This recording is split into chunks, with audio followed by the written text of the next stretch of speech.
दौरे जो हैं वो भी सामने आ रहे हैं। इसमें फील्ड मार्शल साहब जो हैं वो आज तुर्की के दौरे पर हैं। उनका फ़कीदुल मिसाल जो है वहाँ पर इस्तकबाल भी किया गया। वहाँ पर जो दिफाई शराकतदारी है उस पर बात हुई है। उनकी जो तुर्की के सदर हैं तैयब उर्दवान, उनसे भी मुलाकात हुई, वज़ीर दिफा से मुलाकात हुई, उनके जो मुसल्लह फ़ौज के सरबराह हैं उनसे मुलाकात हुई। उन्होंने कमाल अतातुर्क के जो मज़ार है उस पर जो है वो बाकायदा हाज़िरी दी, वहाँ पर फूल चढ़ाए और उसके बाद जो मुलाकातें हुई हैं उसमें दिफाई शराकतदारी के अल्फाज आते हैं। ये बड़ा अहम दौरा है और इन दिनों जबकि इजराइल और जो है वो इस खित्ते में आग लगाने के चक्रों में है। अब अमेरिका को गलत मालूमात देकर वहाँ पर जो है बाकायदा हमले करवाए जा रहे हैं और पूरी खलीज जो है वो आपस में दस्तो गिरबां हुई है। तो इस वक्त ये दौरा बड़ा अहम है। चंद दिन बाद एक बहुत बड़े जो है वो 4 वज़राए खारजा जो हैं वो भी मिल रहे हैं। एक बड़ी शख्सियत पाकिस्तान से जो है वो अमेरिका के दौरे पर भी है और ये भी खबरें फैलाई जा रही हैं कि वो ममदानी साहब जो हैं उनको मिलना चाह रहे थे, उनको मिलने नहीं दिया गया। आज उनकी बड़ी जो है वो मुलाकात भी हुई। तो ये इस तरह की ये सारी मालूमात जो हैं वो उनसे क्यों मिलना चाह रहे थे। आज जो आकाश पटेल से मुलाकात हुई है वहाँ पर इंडिया के अंदर जो रोला पड़ा हुआ है, वावेला मचा हुआ है कि जो अजीत दोवल उनको नहीं मिल सके और मोहसिन नकवी साहब ने उनके साथ जाकर मुलाकात कर ली है। और ये तमाम मामला देखें तो पाकिस्तान एक जानिब जो है वो सालसी के लिए मुतहरक है, दूसरी जानिब पाकिस्तान को सफारती कामयाबियाँ भी हो रही हैं, तीसरी जानिब पाकिस्तान को दिफाई कामयाबियाँ भी हो रही हैं। और साथ अगर ईरान को शामिल किया जाए तो ईरान जो है वो इस वक्त बर्तरी के अभी भी उसमें है पोजीशन। अच्छा चले, ये अब वक्त कम है मियां साहब, अमेरिका की जानिब से हमले हो रहे हैं और इसके जो दफाई हमले हो रहे हैं कायद साहब, आप देखें बहरीन के ऊपर उन्होंने हमला किया, उन्होंने 5th फ्लीट मियां साहब मैंने ना एक दीगर इंस्टॉलेशन पर हमला किया और बाकायदा उन पर जो है वो ताबड़तोड़। चले मेरे पास वक्त कम है, उनको अरब ममालिक को भी होश के नाखल लेने मैं आपसे एक खबर लेने से पहले, मेरी आवाज आ रही है मियां साहब को?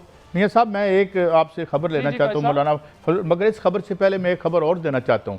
मैं आपकी तवज्जो एक इश्तिहार की दिलवाना चाहता हूँ जिसमें आज अपील की है पाकिस्तान गवर्नमेंट ने कि जी ये ईरान का तेल स्मगल ना करें। तो मेरे ख्याल में हुब्बुल वतनी से तमाम स्मगलर्स के दिल भर चुके होंगे और आज सब ने जो है वो ये कर दिया होगा। I don't know what kind of people are at are helm of affairs कि यार ये इन लोगों से, जराइम पेशा लोगों से हमने इश्तिहारें और अपीलें करनी है, फिर कब्जा गुरकों भी कह दें, उनको भी अपील कर लें, ये जो चीनी के ब्लैकी हैं उनको भी अपीलें कर लें, वैसे और कर भी क्या रहे हैं हम। मगर आई डोंट नो इन्हें ऐसे मशवरे कौन देता है ये कि जनाब आप खुदा के लिए ये बंद कर दें आज जराइम पेशा लोगों को, क्योंकि आप 300 अरब रुपए। तो अब सुने, अब मैं आगे आता हूँ। वो चोरी होता है? नहीं सर, चोरी तो होता है, चोरी तो होता है। तो क्या हुकूमत अपील करेगी यार इनसे और इनको पकड़ के इनके सर उतारे?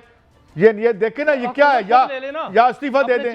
अच्छा या इस्तीफा दे दें और हमारे पैसों से अरबों के इश्तिहार दे के आप ये बता रहे हैं कि आप कितने नाकाम हैं। अब आइए जरा, ये क्या है? मौलाना फजल रहमान के करीबी साथी ये कौन थे, इनकी क्या यानी है हैसियत पार्टी में और इन पर क्या इल्ज़ामात थे जो अभी तक अदालत में इस हद तक साबित हो चुके हैं? मियां साहब कायद साहब 22 फरवरी 2022 की बात है। माजिद सत्ती एक कारकुन था, समाजी कारकुन था और पीटीआई का कारकुन था और समाजी कारकुन वो बहुत समाजी का जो सरगर्मियाँ उसमें हिस्सा लेता था।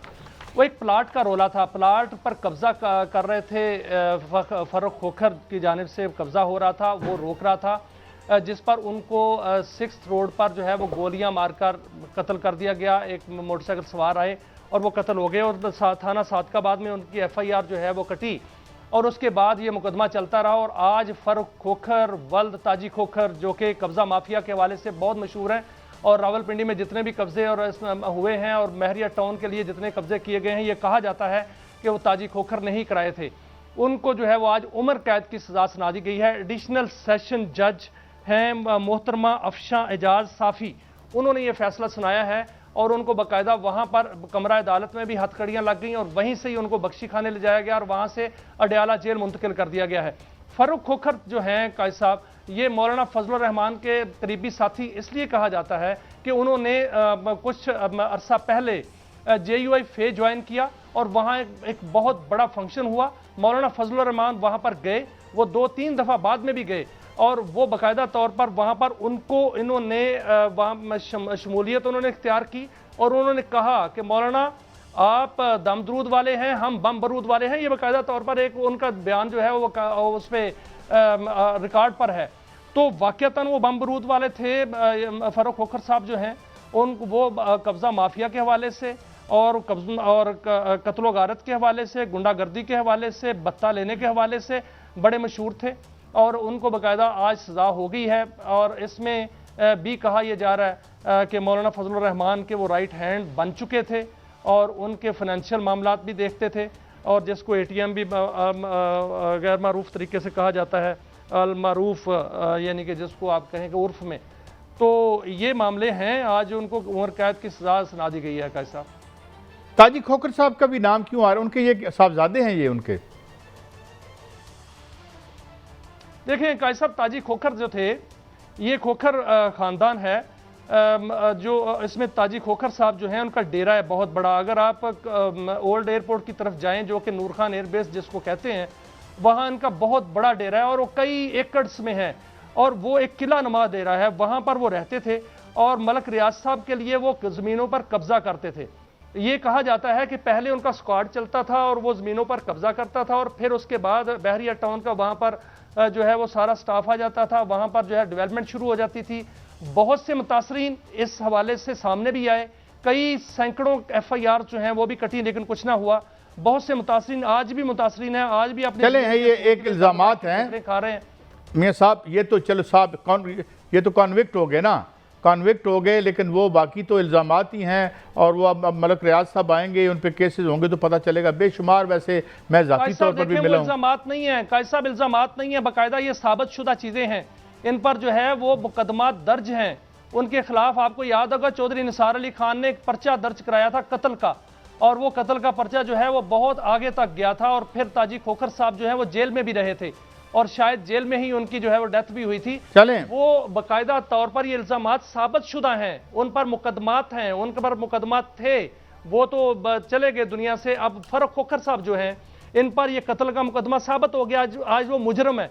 और उनका जो काफिला है ना वो इस तरह चलता है काजी साहब जिस तरह हमारे वजीर आजम का काफिला जो है वो चलता है। वहां रूट लगता है बाकायदा, जब वो अपने किले से निकलते हैं तो वहां रूट लगता है। मशहूर जमाना एक बहुत बड़ा किस्सा है। चले ये ठीक है मियां साहब, मुझे अब क्लोज करना है। हुआ था इस्लामाबाद के अंदर कि उनका रूट लगा, वहां एक बहुत बड़े अफसर जो है। अच्छा, एक मुझे आखिर में बता दें बात करके ताकि मैं ये प्रोग्राम क्लोज कर दूं।